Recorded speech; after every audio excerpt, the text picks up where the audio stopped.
Jimmy, I have a question for you. What do you know about meat and cheese? Is this a trick question? Because I know they're both delicious. I like them both, and I can't get enough. Fair enough, but there's something you may not know. There's actually an art to meat and cheese. Do you know what it's called? No. I'll tell you what it's called. Charcuterie. And we sent Sean to Gilbert's Provisions in Berlin to hang out with a guy who has a passion for it. And as you're about to see, he turned it into a place where people just keep coming back for more. For Toby Gilbert, meat, cheese, and pickles are more than something to put on a sandwich. Started to really figure out the areas that I really like. So it went into charcuterie, fermenting, a little bit of cheese making, and slowly kind of developed this sense of that I didn't want to be a restaurant chef, that I wanted to play with food in a different way. So this is the equation that I came up with to kind of satisfy all of those things.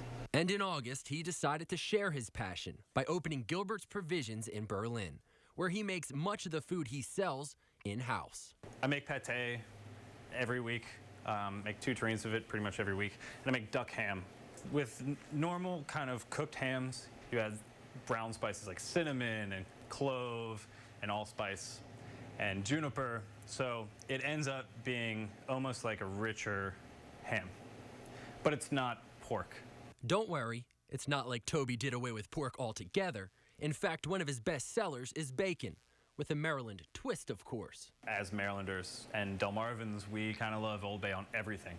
So bacon good, Old Bay good, Old Bay bacon good. Other cured meats like salami and prosciutto are brought in from across the country.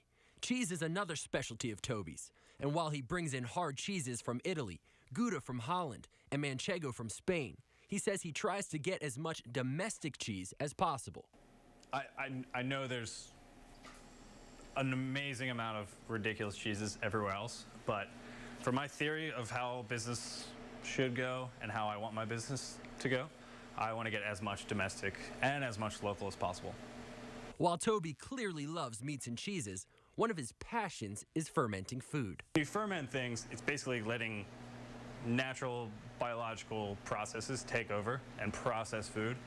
With the fermentation, I always thought it was really cool to see you put these flavors together and then let nature kind of take care of it.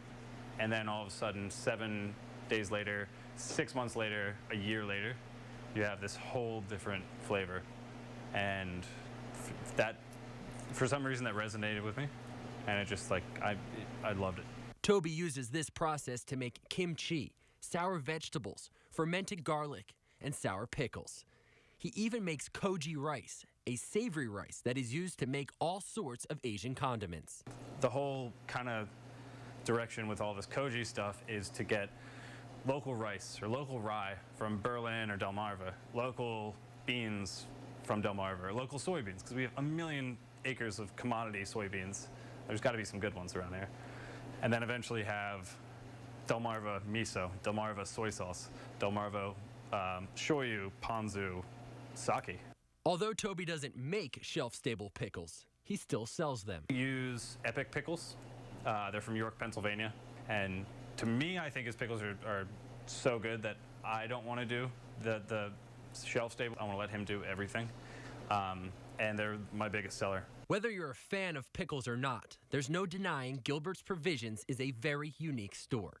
And even with the woodwork milled from local red oaks and the custom signs made at Steel and Glory, Toby's focus remains on the food. It's meats and cheeses and pickles and everything good in the world. It's according to me. And Toby is currently working on a hot sauce using koji rice, chilies, and mushrooms that will have to sit for a year before it's ready to be used.